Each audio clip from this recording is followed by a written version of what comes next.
Hi, I'm Pilar Bewley, and this is 52 Positive Discipline Tools for Homeschoolers.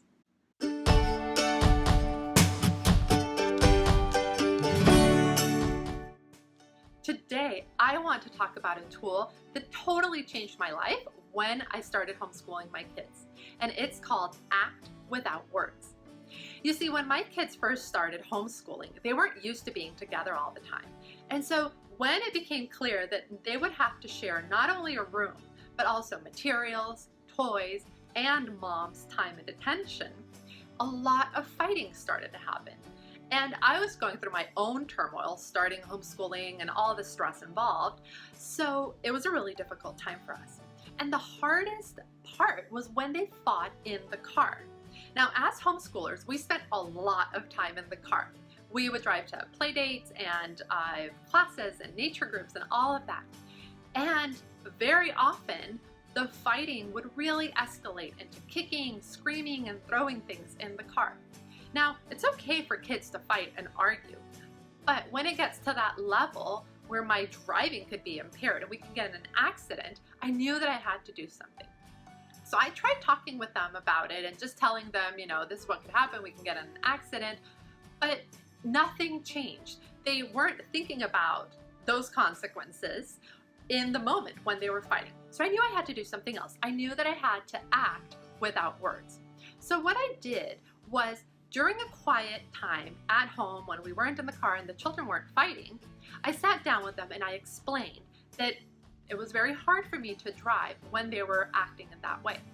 And so I said, in order to keep all of us safe, from now on, if you choose to fight and kick and scream, I am going to pull over to the side of the road. I'm going to step out of the car with the keys, and then you're welcome to fight for as long as you need to until you solve your problem. Then I said, you can let me know that you're done fighting by giving me a thumbs up. When I see that thumbs up, that'll let me know that it's time for me to get back into the car and that we can continue to where we're going, right? This is not a punishment. This is not, I am going to refuse to take you to play dates if you're fighting in the car. It's not a punishment. It is simply me setting a boundary of what the conditions have to be for me to be able to drive. So once I explained that to them, then I did the second step, which is to make sure that they understood what I was saying. So I asked them, hey, I want to be sure that we're all on the same page. Could you help me by letting me know what you understood from what I said? Now, the great part about parenting is that these situations will come up again. The behaviors will come up again, and it gives you an opportunity to try a new tool.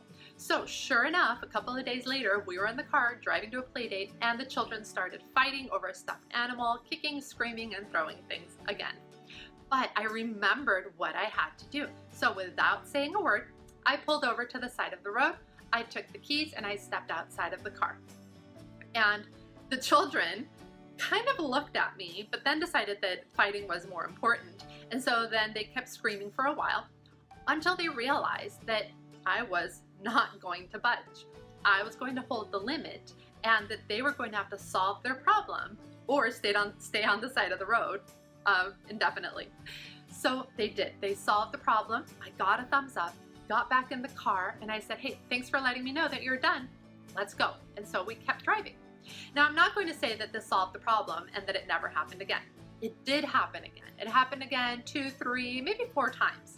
By the 5th time, the children knew right away when I was starting to pull over to the side of the road. They knew what was going to happen. And so then they fixed their problem quickly, stopped their violent fighting, and we went on our way. So let's talk about the 3 parts that you need to do in order to make this tool work for you. The first one is that you need to explain to your children very carefully what you're going to do. And in order to do that, you need to think of that ahead of time. So think about a behavior or a situation that's been really challenging and that you haven't been able to solve with your children, and decide, how can you act without words to solve that problem? What can you do? It's not about what your children are going to do, it's what can you do? Once you're clear on that, then step number 2 is sharing it with your children and making sure that they understood what you're saying. And then step number 3, which is the follow through, right? And the follow through is really important because that's how you're showing that you can hold the boundaries and that this is the behavior that you're going to choose every single time the situation comes up. So when you are holding the boundary, make sure that you are kind. There's no need to yell or to guilt trip your children, but also make sure that you are firm. Don't get back into that car until you get the thumbs up and the argument is done. Remember, the more you practice, the easier it gets. And I know that by acting without words, you and your children can strengthen your relationship and you can help them become stronger problem solvers.